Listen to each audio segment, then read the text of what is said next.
The ringing in my ears drowned out everything else as Uncle Jamie's words hung in the air. "Nicole's just not cut out for this kind of work," he said, his voice carrying across the kitchen to where I sat hunched over my criminal justice textbooks. My pencil snapped between my fingers, lead shattering across the page of carefully documented evidence. "She's too soft, too emotional. Look at her. She can barely keep her eyes open." My mother nodded, sliding another check across the table to my cousin Kevin, who had just flunked out of his second university, but was somehow still the family's golden boy. The check, $5,000 for education expenses, came into focus as my vision narrowed to a pinpoint, the same amount I'd been denied for my academy application fees last month. "Kevin has that natural leadership quality," my mother said. "That's what you need in law enforcement." My name is Nicole. I'm 42 and a federal marshal. This is the story of how I destroyed the family that destroyed others. I'd applied to every federal program I could find: DEA, FBI, U.S. Marshal Service. Each application was a secret I kept from family dinners where they debated whether I'd make it through another semester or if I should just find a nice boy and settle down. Kevin leaned back in his chair, beer already in hand at 6 p.m. "Besides, Nicole's got that whole bleeding heart thing going on, always crying about some sob story. You can't be effective if you're worried about hurting people's feelings." "That's exactly right," Jamie agreed, swirling expensive scotch in a crystal glass that cost more than my textbooks. "This family's got a reputation to maintain. We don't need—" He gestured vaguely in my direction. "We don't need weakness associated with our name." The weakness he was referring to was my habit of questioning why their construction sites had such high injury rates, why workers always seemed to disappear after accidents, why the books never quite balanced when I helped with basic accounting during summer breaks. The weakness was caring that people were getting hurt. I'd stopped asking questions after Jamie pulled me aside and explained very gently that my college tuition money could disappear just as easily as it had appeared. Family businesses require family loyalty, Nicole. You understand that, right? I understood perfectly. I also understood that every federal academy I'd applied to had waitlisted me pending character references I couldn't provide without destroying my own investigation that had already begun in those accounting ledgers. Something shifted inside me as I watched them laugh, planning Kevin's future while dismissing mine. The strange metallic taste in my mouth wasn't just rage. It was resolve, crystallizing into something harder, something they'd never see coming. I stood up, my chair scraping against the tile with a sound that made them all turn. "I need some air," I said, my voice steadier than I expected. "Don't be so sensitive," my mother called after me. "We're just being realistic about your prospects." Outside, the cool night air did nothing to calm the fire spreading through my chest. My phone vibrated. A reply to an application I'd submitted months ago through a secure FBI tip line after documenting discrepancies in the company books. "Ms. Sullivan, we'd like to discuss your observations about Oakhurst Construction's financial irregularities. Please call this secure number immediately." I looked back at the house where my family continued their dinner, continued planning which workers to exploit next, which safety regulations to ignore, which lives were disposable. I made the call. "This is Nicole Sullivan. I believe my family's construction company is laundering money and covering up workplace deaths." 2 years later, the U.S. Marshals Training Academy in Glencoe, Georgia, was everything my family thought I was too weak to handle. 6 months of tactical training, firearms proficiency, legal procedure, and psychological evaluation. I graduated second in my class. My family thought I was in rehab. I'd let them believe it, let them spread stories about my drug problem and mental breakdown, let them shake their heads sadly when people asked about Jamie Sullivan's niece, who couldn't get her life together. The federal task force had arranged for a counselor to contact my mother, explaining that I needed complete isolation from family triggers during my recovery. My monthly progress reports, actually written by DEA handlers, kept the family updated just enough to maintain the cover story without requiring actual contact. It was easier than explaining why I couldn't contact them, why I'd needed to completely disappear from their world to do what needed to be done. The truth was, I'd been recruited specifically because of my family connections, not despite them, because of them. The Marshal Service had been tracking Oakhurst construction for years, watching the pattern of workplace deaths, the suspicious financial transfers, the way workers vanished after filing injury claims. They needed someone on the inside, someone with natural access, someone the family trusted, someone they thought was too weak to be a threat. I spent 3 years building the case, working my way through the ranks of federal service while my family believed I was bouncing between rehab facilities and dead-end jobs.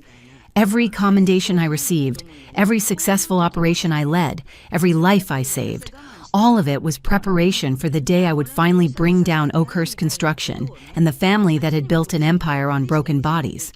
When I finally returned to their world, it wasn't as Nicole the disappointment. It was as Deputy U.S. Marshal Sullivan, operating undercover at family functions, gathering evidence, wearing a wire while Uncle Jamie boasted about bribing inspectors, and Kevin joked about expendable Mexicans. The recording device felt heavy against my ribs as I sat at the annual company Christmas party, watching Jamie give his traditional speech about family values and building America. 17 people had died on their work sites in the past decade, 17 families destroyed so Uncle Jamie could buy another yacht.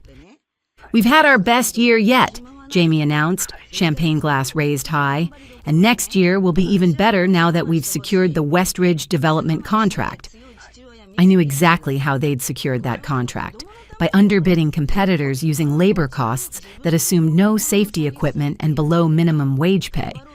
I also knew about the betting pool the executives ran on which site would have the next fatality. I'd found the betting slips in Jamie's office safe 3 months earlier when I'd stopped by to drop off Christmas gifts while his secretary let me wait in his office. "I'd like to propose a toast," Jamie continued, his gold watch catching the light. "To family, the foundation of everything we do." The room raised their glasses. I raised mine too, but not to family, to justice.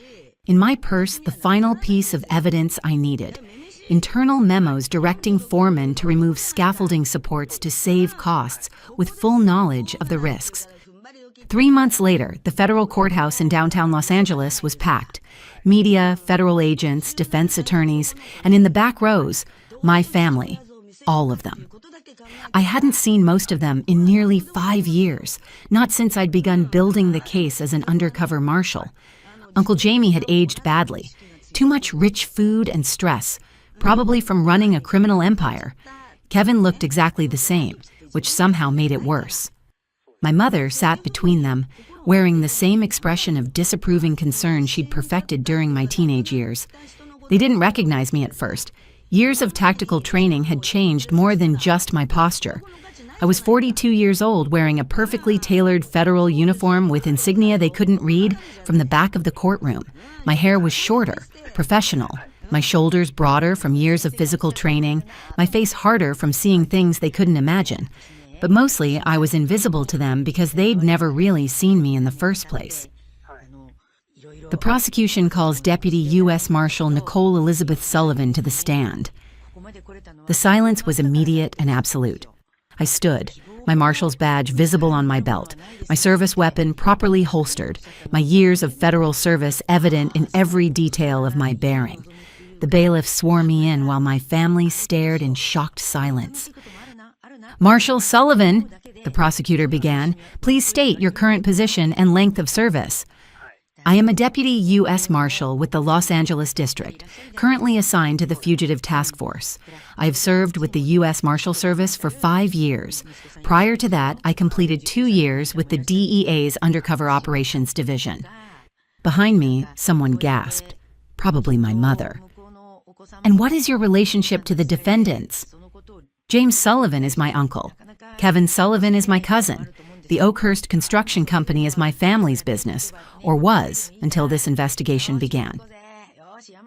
"Marshal Sullivan, please explain to the court how this investigation began."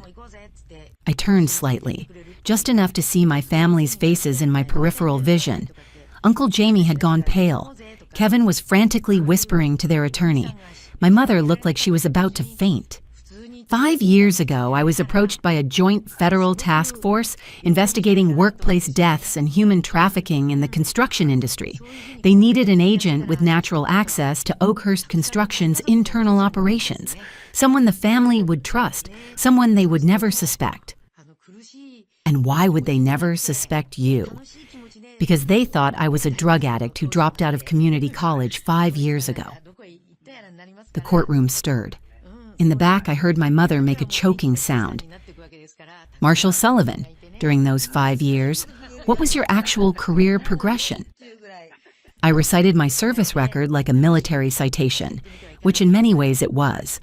2 years DEA undercover, 3 years U.S. Marshal Service, specialized training in human trafficking, financial crimes, and organized crime.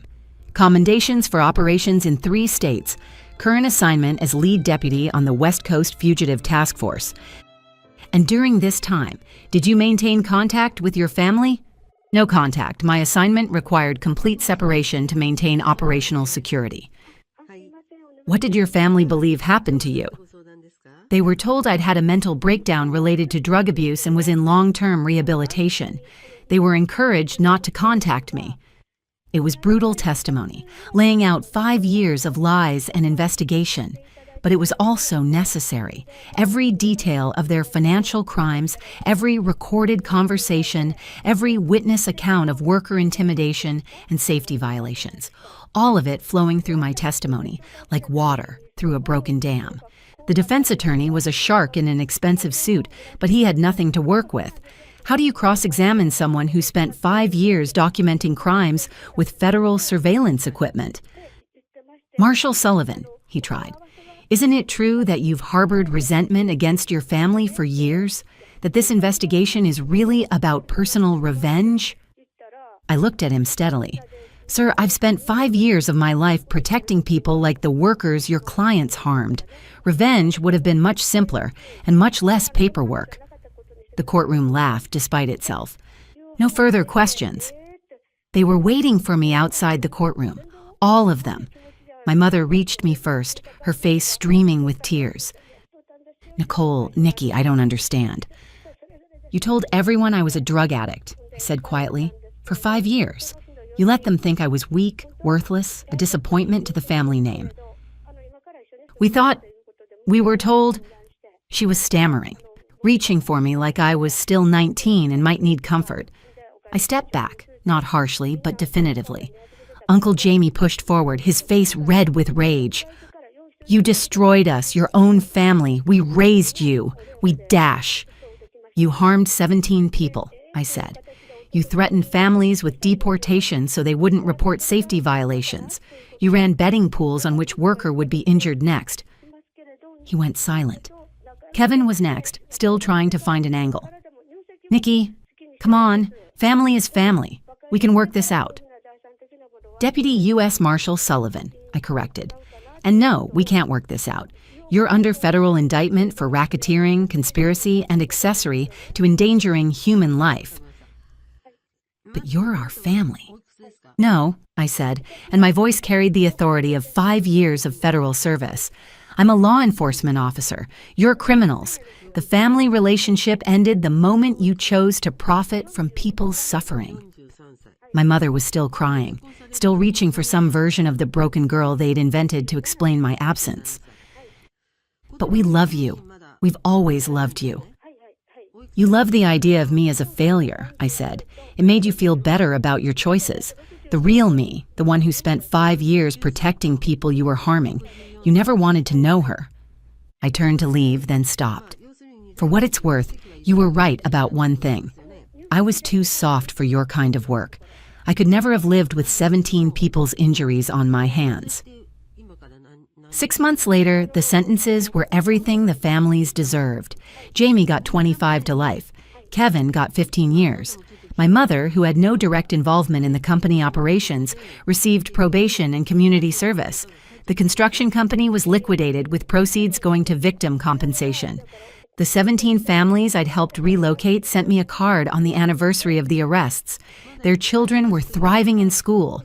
The adults had found legitimate work with companies that valued their lives and safety. I never saw my biological family again. They wrote letters from prison. Jamie's full of rage, Kevin's full of self-pity, my mother's full of guilt and regret. After completing her community service, she moved to Arizona to live with her sister, occasionally sending holiday cards that I never answered. I didn't answer them. Some betrayals are too fundamental to forgive, not because of what was done, but because of what it reveals about who people really are when they think no one is watching. I'd spent 5 years watching. The real victory wasn't the convictions or the sentences.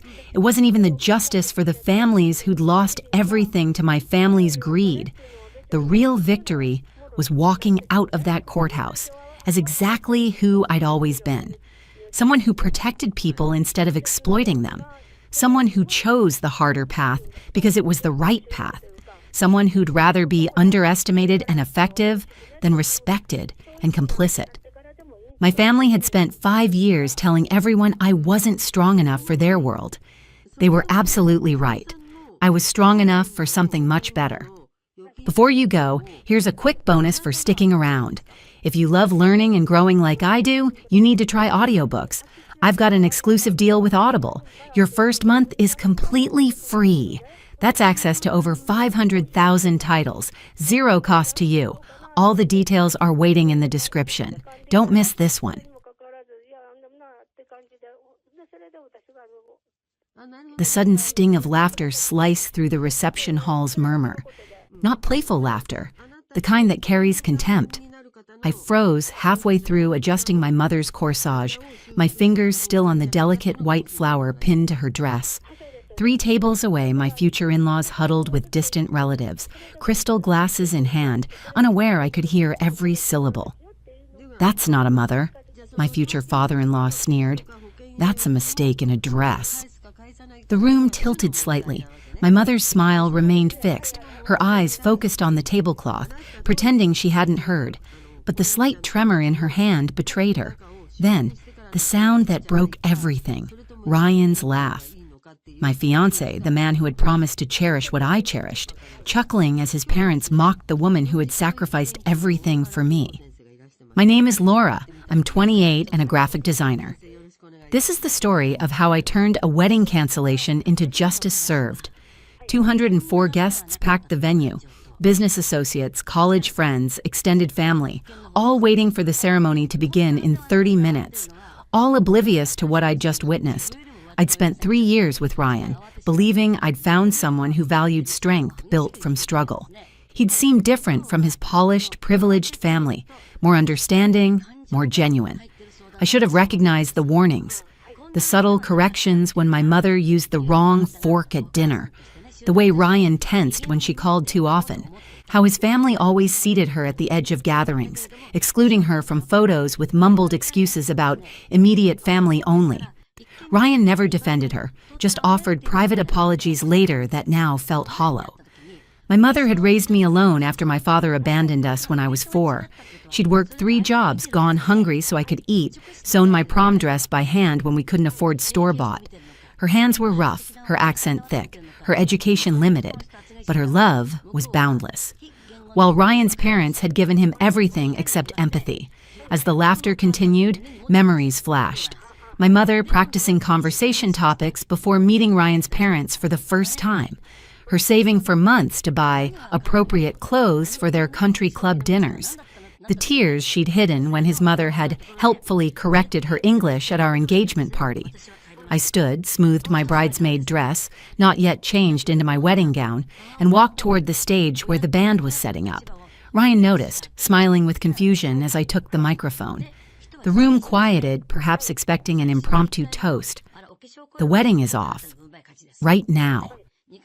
Gasps rippled through the crowd. Chairs scraped against hardwood. Ryan laughed nervously, clearly thinking this was some bizarre joke. His parents froze, champagne halfway to their lips. "Laura, what are you doing?"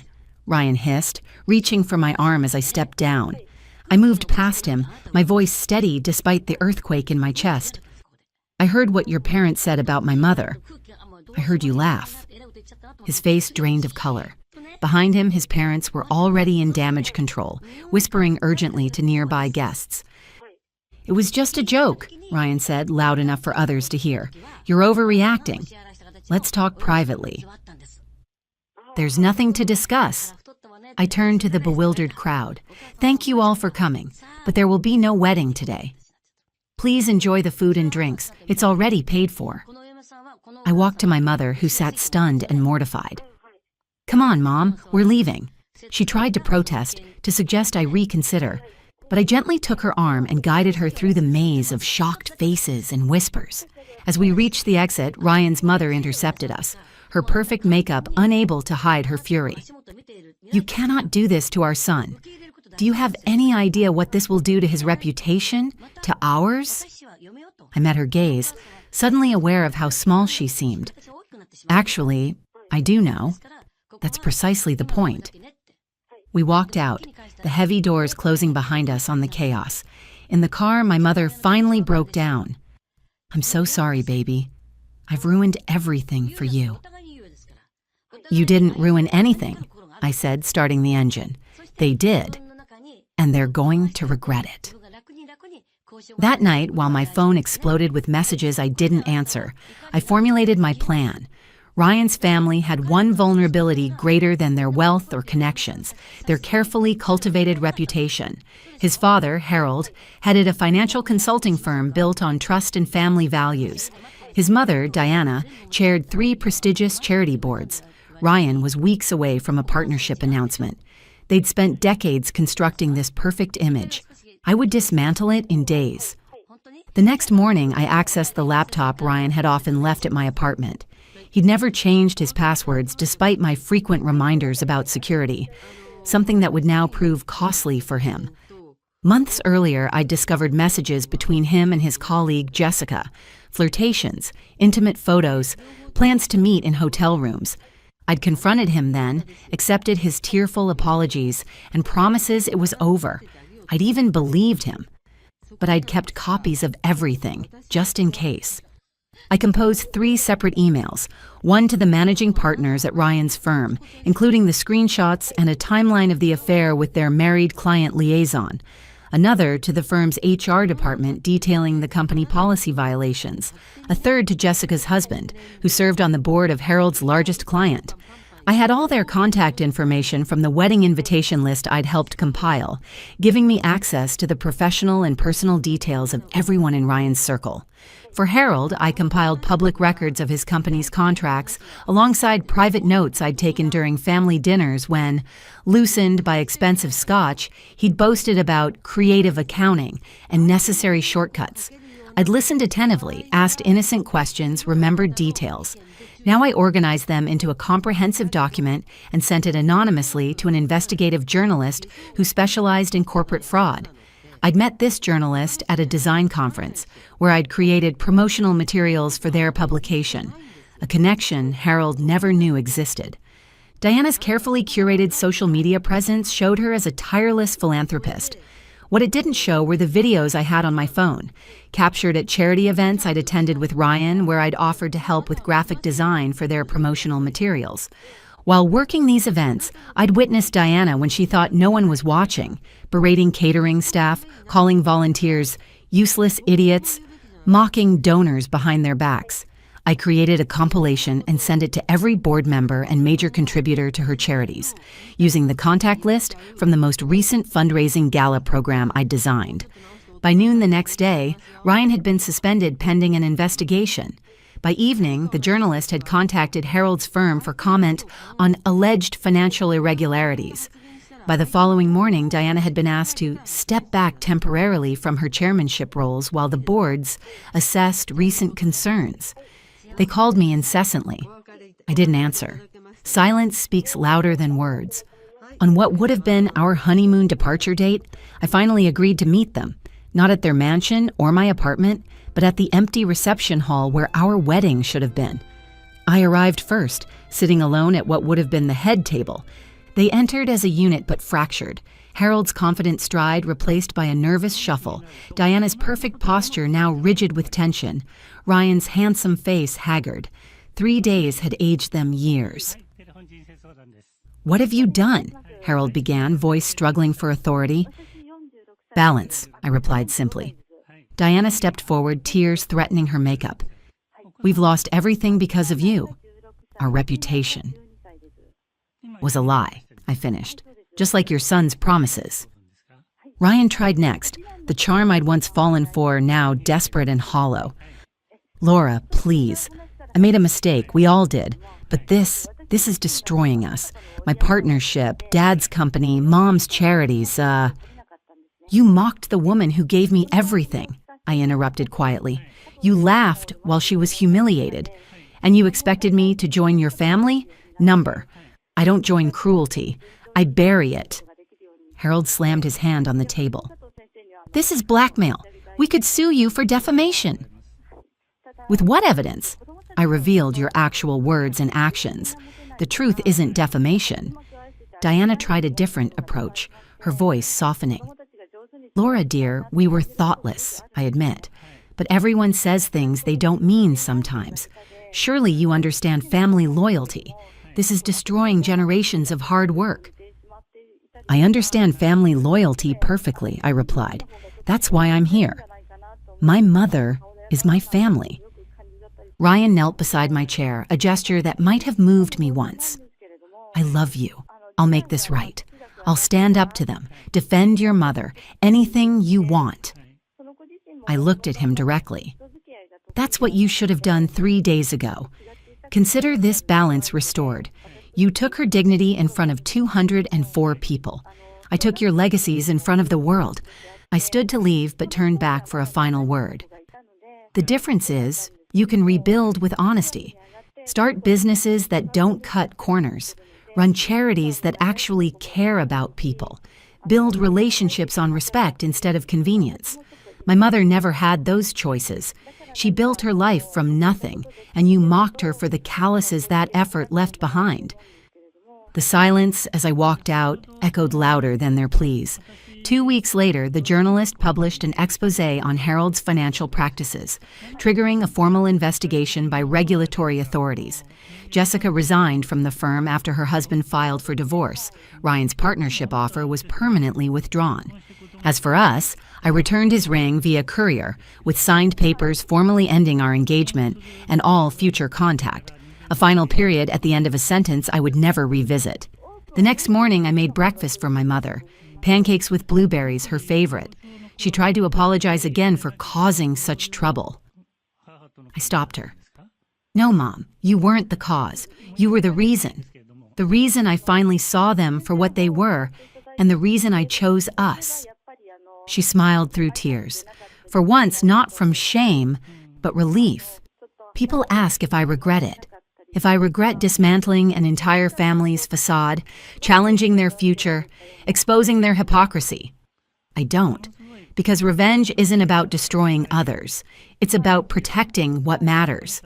And the moment they called my mother a mistake, they forfeited their right to my mercy. The wedding that never happened freed me from a lifetime of silent compromises. Sometimes, the most powerful vow you can make is to yourself, to never allow anyone to diminish those you love. That's a promise worth keeping. Before you go, here's a quick bonus for sticking around. If you love learning and growing like I do, you need to try audiobooks. I've got an exclusive deal with Audible. Your first month is completely free. That's access to over 500,000 titles. Zero cost to you. All the details are waiting in the description. Don't miss this one. The silverware clinked against bone china as my mother's words landed between us like a grenade. "The family table is at capacity," she said, not looking up from her meticulous arrangement of the seating chart. "We've placed you at table 18 in the back, near the kitchen." I froze, my finger hovering over the elegant layout of my brother's wedding reception. 300 guests, every business associate and social climber in my father's contact list, and his own daughter relegated to the equivalent of the children's table. "Table 18, I repeated, my voice steady despite the sudden hollowness in my chest, "while James and Victoria sit with the Morgans and the Hamiltons. Victoria's father is merging with Bright Path Technologies next month," my mother continued, her diamond tennis bracelet catching the light as she adjusted place cards. We need those connections, Olivia. You understand business necessities. My name is Olivia. I'm 32 and a tech entrepreneur. This is the story of how I transformed from family afterthought to the power they couldn't ignore. The irony scalded like acid. 10 years ago, my brother had laughed when I left medical school to launch my startup. "Little Liv playing businessman," he'd sneered over Sunday dinner. "You'll come crawling back when reality hits." My parents had nodded in solemn agreement while I sat in humiliated silence. They never knew that I'd built Meridian Technologies from that little idea into a $2.4 billion enterprise. As far as they were concerned, I was still failing upward at some tech company, barely making rent. I'd kept my success carefully hidden, operating through holding companies and proxies, letting my Uncle Russell serve as the public face of Meridian. While I made all the strategic decisions behind the scenes, Uncle Russell, Dad's estranged brother who'd been written off as the family failure, handled the press conferences and public appearances, allowing me to build in obscurity. I'd planned to reveal everything eventually, perhaps when Meridian went public next year. But staring at that seating chart, watching my mother casually dismiss me yet again, something crystallized inside me. A decade of calculated patience evaporated in an instant. "Mother," I said quietly, "do you know who supplies the semiconductor chips for BrightPath's new product line?" She sighed with theatrical patience. "Olivia, not everyone finds your technical chatter fascinating. Please, I have 300 guests to organize." I placed my phone on the table, screen facing up. "Table 18 is where the help sits, correct?" "Near the kitchen staff, yes." "Your brother is marrying into the Peterson family. Do try to dress appropriately for once. Nothing experimental." Her eyes flicked dismissively to my simple blazer, Brunello Cucinelli, though she wouldn't recognize the understated luxury. I tapped my phone, activating the screen. "I'm canceling my weekend meeting in Tokyo to attend. The Peterson deal is important to you."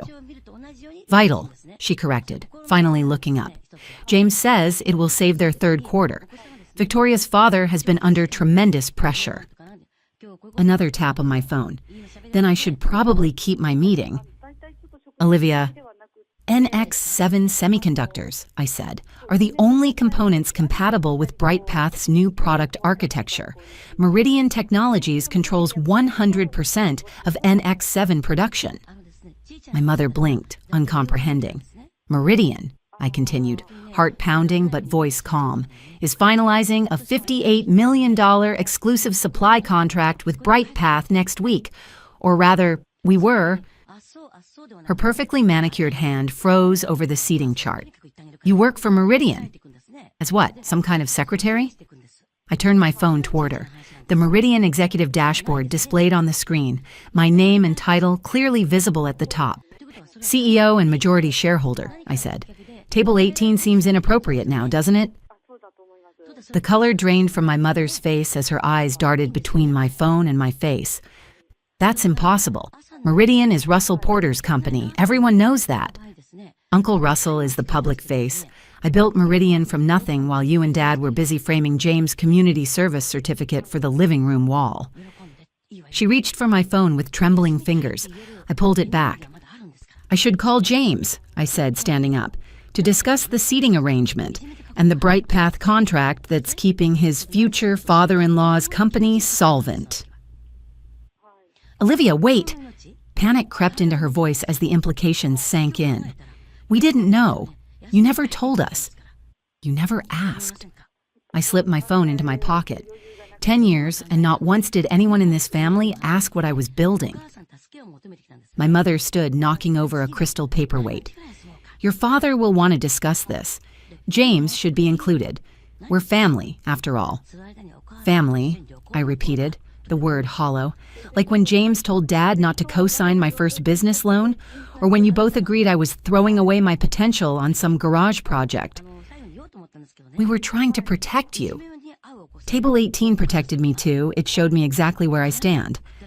I walked to the door, then paused. "I'll see you at the wedding, Mother. I've decided to attend after all." My driver waited outside, holding the door to my Tesla. Not the flashy sports model James drove to impress clients, but the understated version favored by actual tech executives. "Everything all right, Miss Porter?" Michael asked, noting my expression. "Perfect," I replied. "We're making a stop at the office before the airport. I need to speak with the semiconductor division." The Peterson-Porter wedding was exactly as extravagant as one would expect when old money married new. 500 guests, crystal chandeliers, champagne fountains, and enough flowers to populate a small botanical garden. I arrived 20 minutes before the ceremony, slipping into the church quietly. My mother intercepted me in the vestibule, anxiety radiating through her perfect composure. "Olivia," she hissed, eyeing my simple black dress with newfound respect. "We've been trying to reach you for days." I was in Tokyo, business.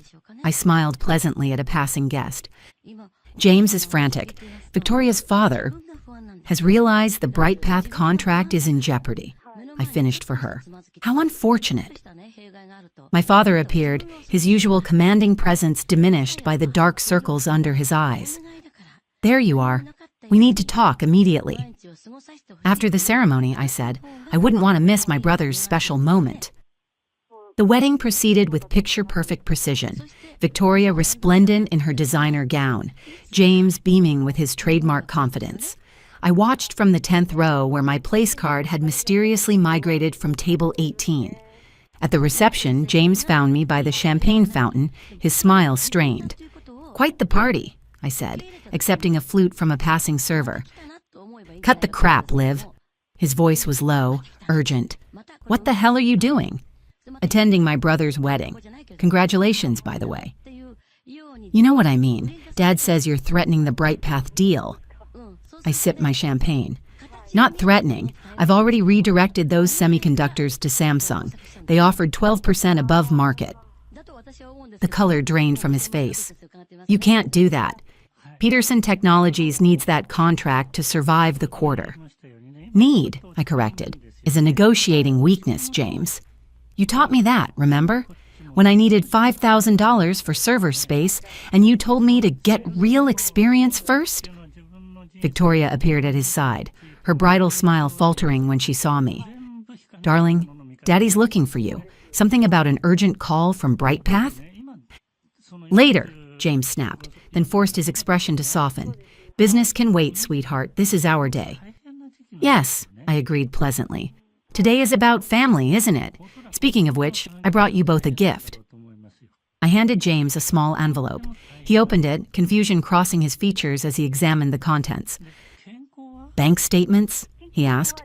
"Your bank statements," I clarified, "from your personal offshore account, the one where you've been depositing Peterson Technologies funds to cover your gambling debts." Victoria's perfectly contoured face went slack. "What is she talking about, James?" "She's lying," James said automatically, but his hands trembled as he flipped through the papers. "Meridian's financial security division handles auditing for Peterson Technologies," I explained, turning to Victoria. "We acquired the auditing firm 3 years ago and kept the acquisition quiet through a holding company structure. The auditors report directly to me, which is how I discovered the unusual transactions." "We flag unusual transactions. Your father's company has been losing money for months, but James has been hiding the extent of it, along with his own withdrawals." "This is slander," James hissed, crumpling the papers. "It's evidence," I corrected, "which I'll be sharing with Victoria's father right after I tell him Meridian is canceling the semiconductor contract." James grabbed my arm, fingers digging in painfully. "Fix this," he growled. "Whatever game you're playing, fix it now." I met his eyes steadily. "Like you fixed things when I needed startup capital? When I came to you for help and you laughed in my face? Get a real job, you said. Stop embarrassing the family." "That was different," he protested. "You were being unrealistic." "Was I?" I gestured around the opulent ballroom. "Who paid for all this, James?" "Peterson Technologies. The company that's 3 months from bankruptcy without my semiconductors?" Victoria's perfect mascara began to smudge as tears formed. "Daddy said everything was fine. He promised." "Your father lied," I said softly, "and my brother helped him." James's grip tightened. "For God's sake, Liv, think about what you're doing. This affects all of us, our family name, our reputation." Our family? I echoed. You mean the one that excluded me from holiday photos because I didn't dress professionally enough? The one that said I was throwing my life away because I didn't follow the path you chose? My mother appeared, champagne in hand, her face flushed. Olivia, that's enough. You're making a scene. A scene, I repeated, like when you seated me by the kitchen at the rehearsal dinner, or when Dad told his golf friends I was finding myself instead of admitting I ran my own company. Victoria's father pushed through the crowd, his usual confident demeanor cracking. What's happening here? James, why is your sister talking about our contract? I turned to face him, extending my hand. Mr. Peterson, I don't believe we've been properly introduced. Olivia Porter, CEO of Meridian Technologies, though you might know me better as OP Holdings from the negotiation calls. The great William Peterson stumbled backward as if I'd struck him. Your OP? The one who's been acquiring our supplier companies? The same, I smiled. Your due diligence team should have dug deeper. A simple background check would have revealed the connection. You've been buying our suppliers? James asked, confusion mixing with dawning horror. Among other things. I pulled out my phone. Over the past 18 months, Meridian now controls 70% of Peterson Technologies' supply chain. We've also acquired most of your outstanding debt from creditors who were anxious to offload the risk, particularly after I shared some of our audit findings with them. Victoria let out a choked sob. Daddy, is this true? Are we really? Mr. Peterson loosened his bow tie, sweat beading on his forehead. Princess, it's complicated. Business is... We just need time. Time won't help, I interrupted softly. Your company has been hemorrhaging money for years. The semiconductor deal was your last hope for a turnaround. My father finally stepped forward, his face a storm of confusion and dawning realization. Olivia, all these years, when we thought you were struggling, I was building an empire, I finished for him. One that's now worth more than Peterson Technologies and all its subsidiaries combined. Funny how appearances can be deceiving, isn't it? The murmurs from the wedding guests grew louder. Phones appeared as people started connecting the dots. Victoria's carefully curated society wedding was becoming a public relations nightmare. Please, James whispered, his arrogance finally cracking. Olivia, you can't do this. Not today. Think about what this will do to our family. I laughed, though there was no humor in it. Our family? The one that made me sit at table 18? We can fix the seating chart, my mother pleaded. We can fix everything. Too late, I said, checking my watch. The markets open in Tokyo in an hour. Peterson Technologies stock is about to have a very bad day. Victoria grabbed my arm. You'll destroy everything. My father's company, our future. Your future was built on quicksand, I told her. James has been embezzling from your father's company to cover gambling debts. I didn't create this situation. I'm just the one who discovered it. How did you know? James whispered, his face ashen. I own the company that audits Peterson Technologies books, I said quietly. I know everything, James. Every cooked number, every fake report, every cent you've stolen. Victoria whirled on him, her designer dress whispering across the marble floor. You've been stealing from my father's company? The perfect wedding was unraveling thread by thread. Guests were openly recording now. Society's elite capturing the moment a powerful family discovered they weren't as powerful as they thought. Mr. Peterson's face had turned purple with rage. Security! Get them out, all of them! I wouldn't do that, I said calmly, unless you want Meridian to call in all the loans we've acquired from your creditors. We own quite a bit of Peterson Technologies' debt now. It would be a shame if it all came due at once. The security guards froze, looking uncertainly between Mr. Peterson and me. Power was shifting in real time, and everyone could feel it. What do you want? Mr. Peterson finally asked, his voice hollow. I straightened my simple black dress. Want? I have everything I want. A successful company, respect in the business world, the satisfaction of knowing that the family who dismissed me now depends on my mercy for their survival. James stepped forward, his handsome face twisted with desperation. Olivia, please. We can work something out. Maybe a board position at Peterson Technologies? Full partnership in the family business? Partnership? I smiled. James, by this time next week, I'll own controlling interest in Peterson Technologies. Your gambling debts and Victoria's father's mismanagement have seen to that. The semiconductor deal was just a formality, a courtesy before the takeover. Victoria sank into a nearby chair, her wedding dress pooling around her like broken dreams. This can't be happening. Not today. Not at my wedding. Table 18 really does have a lovely view, I said, echoing her father's earlier condescension. Perfect for a family in your new position. My mother tried one last time. Olivia, think about what you're doing. We're your family. No, I said quietly. You're the people who taught me that success only counts if it comes with designer labels and society connections. Thank you for that lesson. It made building my company in secret so much sweeter. I turned to leave, then paused. Oh, and James? Those gambling debts you've been hiding? Meridian now owns those too. We'll be in touch about a payment plan. The grand ballroom erupted in chaos behind me as I walked away. Victoria's sobs echoed off the crystal chandeliers, mixed with Mr. Peterson's angry shouts and my mother's attempts to maintain social dignity. Outside, my Tesla waited at the valet stand. Michael held the door open. Everything okay, Miss Porter? I looked back at the expensive venue where my family's carefully constructed world was crumbling. Everything's perfect, Michael. Let's head to the office. We have a company to acquire. The next few weeks were a blur of headlines and business meetings. Peterson Technologies stock plummeted as news of their financial troubles, and James' embezzlement leaked. Victoria filed for annulment, unwilling to be tied to a failing dynasty. My parents tried desperately to reach me, leaving voicemails that evolved from angry demands to tearful pleas. I focused on what I did best, building and improving.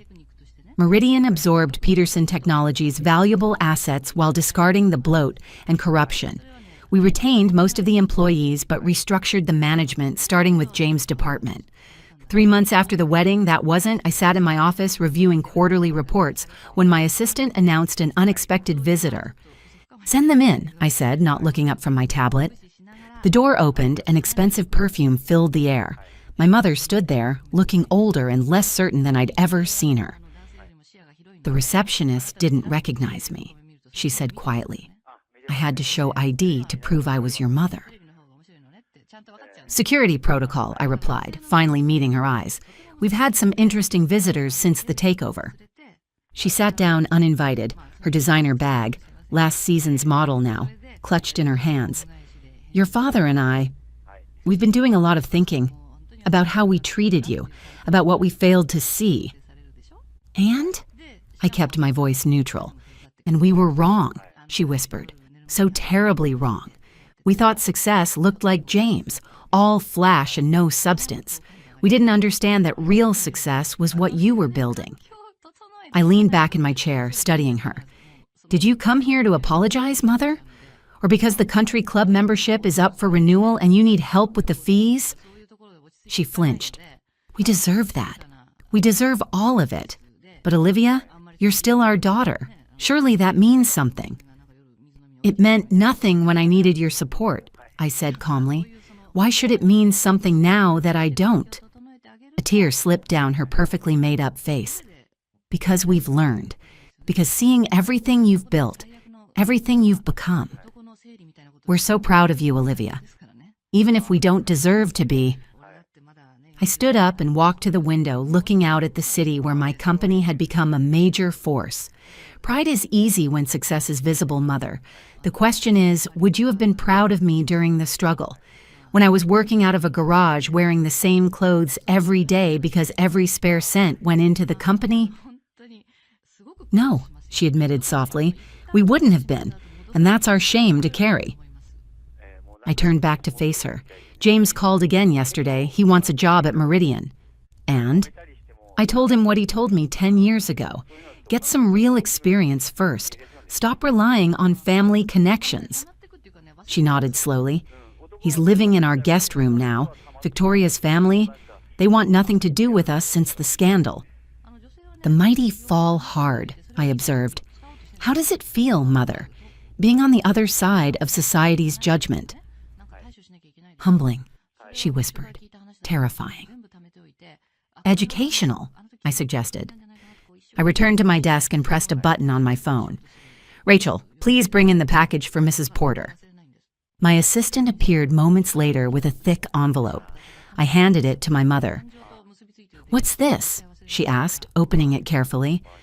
A fresh start, I said. Information about the small business loan program Meridian runs, real estate listings for affordable commercial spaces, contact details for legitimate business advisors, everything you need to build something real if you're willing to do the work. She stared at the papers, then at me. You'd help us? After everything? I'm not helping, I corrected her. I'm offering an opportunity. What you do with it is up to you. But understand this, there will be no shortcuts, no special treatment, no trading on the Porter name. If you want to succeed, you'll do it the way I did, through hard work and real value. My mother stood, clutching the envelope like a lifeline. Thank you, Olivia, for the opportunity and for the lesson. One more thing, I said as she reached the door. That table by the kitchen at James' wedding? Best seat in the house. It's where you see people's true colors. She nodded, understanding the message. As the door closed behind her, I returned to my work. The company I built needed my attention, and I had more important things to do than dwell on the past. Sometimes the best revenge isn't serving someone humble pie. It's making them eat it at the kitchen table they set for you. And sometimes the greatest success isn't proving others wrong, but proving yourself right. Meridian Technologies continues to grow, now one of the most respected companies in the tech sector. James eventually found work as a junior analyst at a small firm, learning the value of honest work. My parents opened a small boutique with a loan they qualified for. Nothing flashy, but something real. And me? I still keep my old garage workbench in my office. It reminds me of where I started and why appearances mean nothing compared to what you actually build. The kitchen table, after all, is where real work gets done.